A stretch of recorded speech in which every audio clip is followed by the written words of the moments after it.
Hi, I'm Jack Hatfield, Australian competitive freediver, instructor, spearfisherman and whale swimming guide. Join me as I recap my season in Tonga, guiding from this remote island in the South Pacific surrounded by beautiful blue ocean and tropical reefs.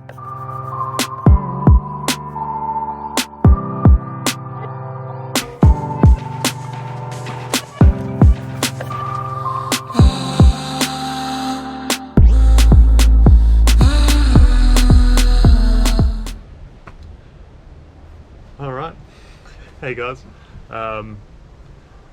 Jack here with another encounter log. So we're going through the different encounters. Our first trip of the season had left off, the double group finished up with a collection of really nice swims for the week, and yeah, we just started with our new group. I'd just been going out and doing some swims with a small photography group that arrived, so it's really quite cool is that they're pretty much hiring the whole boat, so there's just 4 of them plus me, which is the standard rate, so only 4 guests per guide in the water at a time, so they get in the water for every single swim.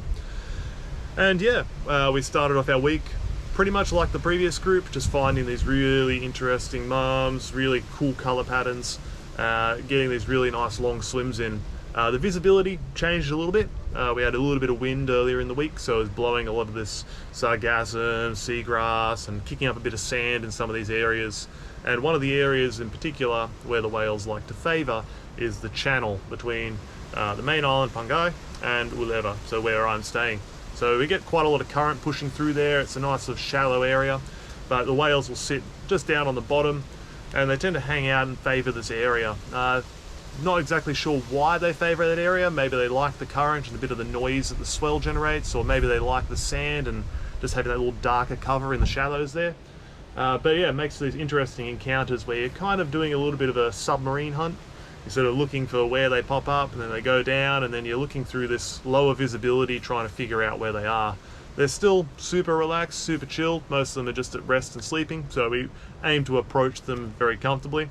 In a shallow water setting, what I do like to do is I approach from much further out. So we might drop, maybe 40-45 meters away from them and then slowly approach from a bit further out. So some people like to get a little bit closer, it makes for easier swimming, but if you're in shallow water you don't want to accidentally spook whales off and get things stressed out. So it's better to approach calmly and quietly from further distance out from them. If you've got the current and the swell in your favour, it's a really good strategy to have to get those longer encounters.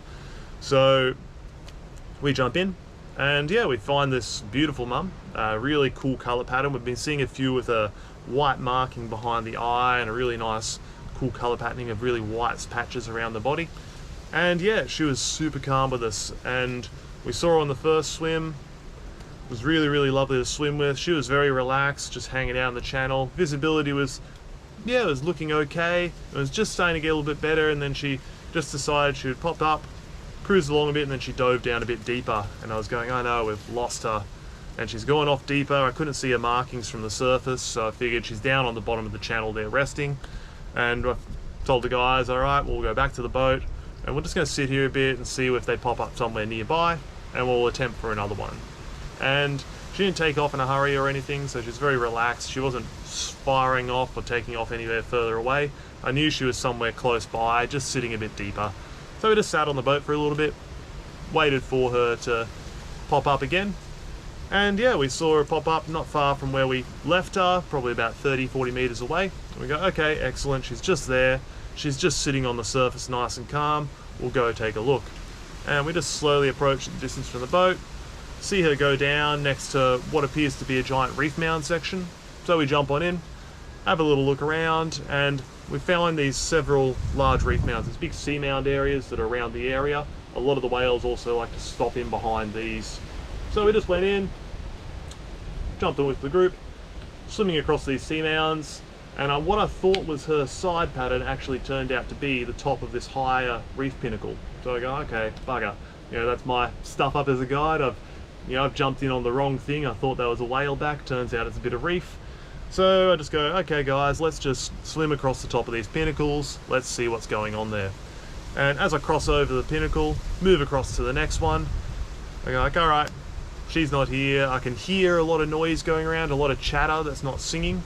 So it tells me they're close by. but we'll probably have to go on the boat and take another look. And then just out of the corner of my eye, a little bit deeper down off the side of the reef, I just see a pectoral fin. Just the ridge of it just turn a little bit in the water. I see a little glimmer of white. And it took me a little bit to focus my eyes, and there she was, just sitting there, very comfortably, just sitting still, just hovering off the edge of the back of this sea mound that we were just sitting on.